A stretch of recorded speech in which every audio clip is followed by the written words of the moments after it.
Well, Sunrise is live this morning from the White House, where the president not only pardoned Turkey for Thanksgiving Day, he also pardoned his former national security advisor, Michael Flynn, which is sparking some mixed reaction across the aisle. Now, President Trump, he granted a full pardon to Flynn, who you may remember pleaded guilty twice to the FBI during that whole Russia investigation. Now, this announcement came from the president on Twitter yesterday, reading in part, "It is my great honor to announce that General Michael Flynn has been granted a full pardon.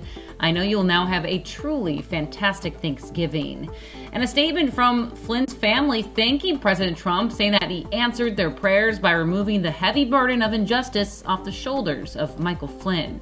Now, Trump, using his presidential powers, saying that Flynn has been mistreated by the Justice Department.